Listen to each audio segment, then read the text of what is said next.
वंदे मातरम। कर्मचारी साथियों, विशेषकर ऐसे सीनियर सिटीजन्स या कर्मचारी जो सेवानिवृत्त हो चुके हैं, अब उनमें दो तरह के कर्मचारी होते हैं, या तो कर्मचारी खुद सेवानिवृत्त हो या उनकी अगर मान लो डेथ हो जाती है तो फैमिली जो पेंशनर्स है उन सभी के लिए बहुत ही महत्वपूर्ण जानकारी जीवन प्रमाण पत्र के संबंध में आपको देना चाह रहा हूँ।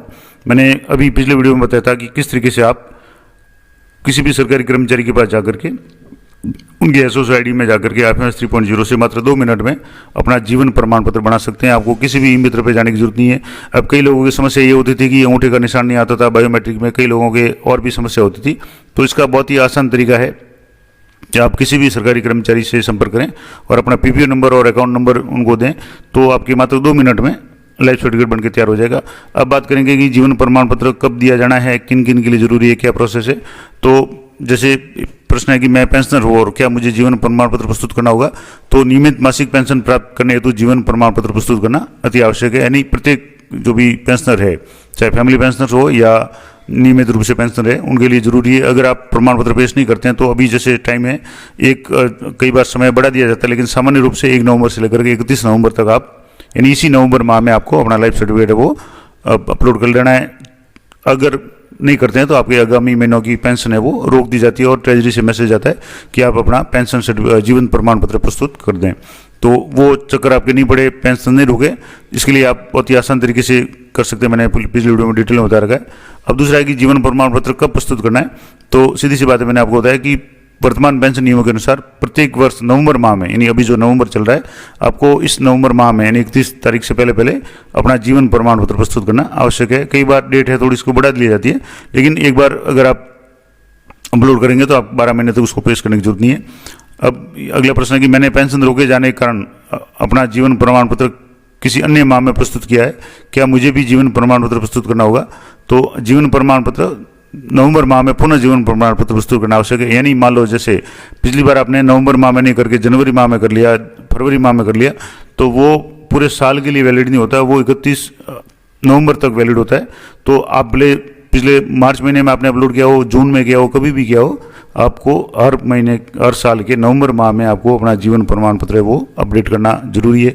ये जरूर ध्यान रखें, क्योंकि मैंने आपको पिछली वीडियो में इसके बारे में एक और बताया था कि आप अपने PMS पोर्टल पे जाकर के, यानी जो पेंशन पोर्टल है उस पर जाकर के चेक कर सकते हैं कि आपका जीवन प्रमाण पत्र कितने समय के लिए वैलिड है। तो वो मैंने पिछले वीडियो में डिटेल में बता रखा है, वीडियो जरूर देख लें आप।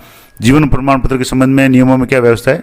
तो पेंशन नियम 1996 के अनुलग्न 4 और नियम 134/6 के बिंदु 10 में जीवन प्रमाण पत्र के संबंध में नियमों की व्यवस्था की गई है। और अब बहुत आसान हो गया है। पहले तो आपको या तो किसी भी सरकारी जो गजेटेड ऑफिसर होते थे उनसे सर्टिफिकेट पे जीवन प्रमाण पत्र साइन करवा के आपको ट्रेजरी या पेंशन कार्यालय में देना पड़ता था।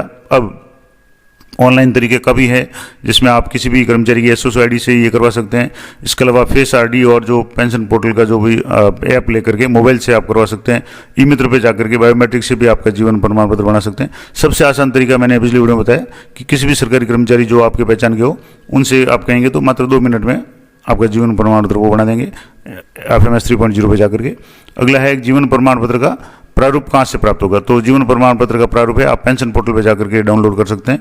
आप जैसे ही गूगल में सर्च करेंगे तो वहाँ पेंशन पोर्टल पे, यहाँ से जैसे इस तरीके से ये पेंशन पोर्टल है, ये मैं आपको पेंशन पोर्टल का, यहाँ से जैसे ये पेंशन पोर्टल है, अब यहाँ से आप जीवन प्रमाण पत्र यहाँ क्लिक करेंगे तो आप यहाँ जीवन प्रमाण पत्र के संबंध में आपको पूरी डिटेल मिल जाएगी और आप इसको प्राप्त कर सकते हैं। मैं अगर ये साइट थोड़ी सी नहीं चल रही है, लेकिन यहाँ से आपको पता चल जाएगा। यानी इस पोर्टल पे जाकर के आप यहाँ से प्रमाण पत्र है प्राप्त कर सकते हैं, पेंशन लॉगिन भी कर सकते हैं। ये पूरी जो वेबसाइट है pension.rajasthan.gov.in, तो आप इसमें आप ये डाउनलोड कर सकते हैं। अगला है FMS से कर सकते हैं और पेंशन नियम के अनुसार कहीं से भी आप इसका जीवन प्रमाण पत्र आप गूगल में सर्च करेंगे तो भी आपको मिल जाएगा। जीवन प्रमाण पत्र की आवश्यकता क्यों है। तो ये सुनिश्चित करने के लिए कि पेंशन का भुगतान सही व्यक्ति को, चाहे वो पारिवारिक पेंशन का लाभार्थी हो या पेंशनर खुद हो, मिल रहा है, इसके लिए जीवन प्रमाण पत्र की आवश्यकता होती है। और कई बार इसमें गड़बड़ भी होता है।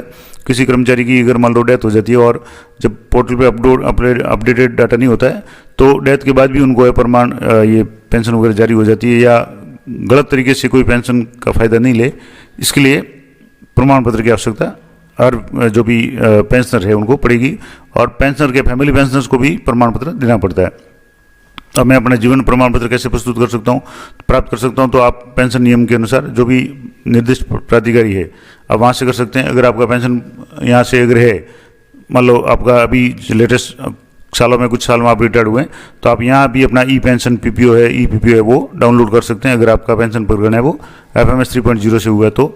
और भी कई तरीके हैं, आप अपने पेंशन कार्यालय से ट्रेजरी में जाकर के भी प्राप्त कर सकते हैं। निर्दिष्ट अधिकारी कौन से हैं? तो जीवन प्रमाण पत्र हस्ताक्षर करने वाले अधिकारी कौन कौन से हो सकते हैं?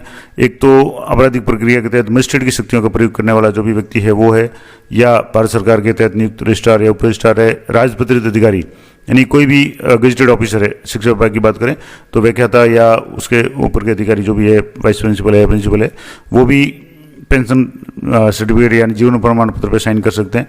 इसके अलावा पुलिस अधिकारी जो पुलिस उप निरीक्षक पद से नीचे का नहीं हो, इसके अलावा पोस्ट मास्टर जो पोस्ट ऑफिस में हो, या उप पोस्ट मास्टर, या एक डाक निरीक्षक कार्यालय है, या रिजर्व बैंक के अधिकारी वगैरह, या उपखंड विकास अधिकारी, नायब तहसीलदार, सांसद है, ग्राम पंचायत के सरपंच है, ये सारे है वो आपको पेंशन सर्टिफिकेट है वो कर सकते हैं।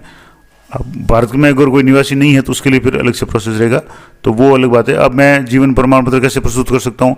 तो मैंने आपको बताया कि बहुत सारे तरीके हैं जिसमें आप अपना जीवन प्रमाण पत्र प्रस्तुत कर सकते हैं। जैसे सबसे सरल तरीका है वो ऑनलाइन पोर्टल के माध्यम से आप pension.rajasthan.gov इस पर जाकर कर सकते हैं। आप ई मित्र कर सकते हैं।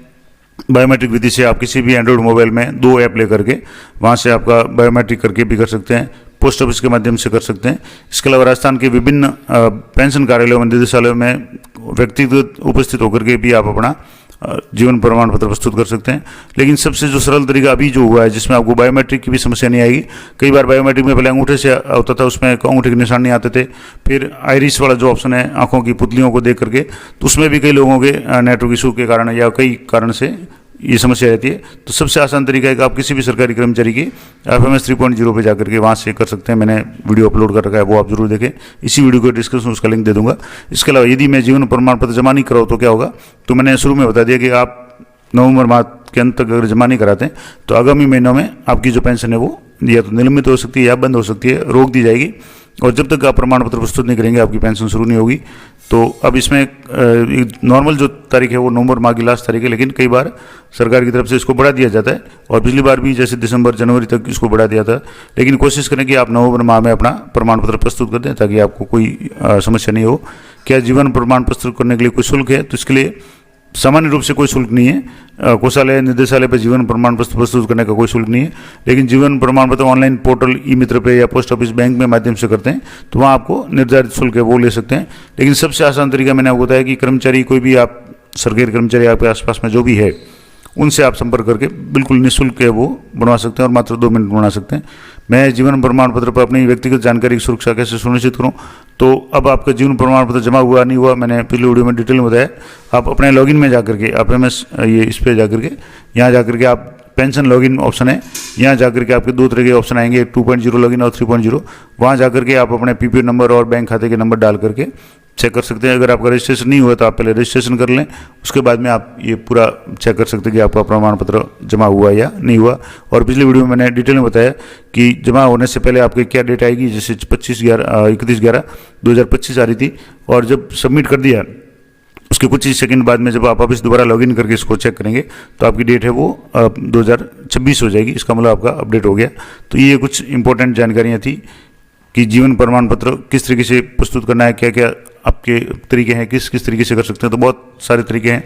सबसे सरल तरीका मैंने आपको बता दिया, बायोमेट्रिक से भी है, पोस्ट ऑफिस वगैरह से सबसे है। तो कर्मचारी कोई भी है वो आराम से अब कर सकता है। तो ये गत साल से या 1-2 साल से शुरू है, सबसे सरल तरीका मुझे लगा, तो उसका मैंने वीडियो बना रखा है। तो ये संपूर्ण जानकारी थी, आशा करता हूँ आप लोग भी रहेगी। तो मिलते हैं नेक्स्ट वीडियो में, तब तक जय हिंद, जय भारत।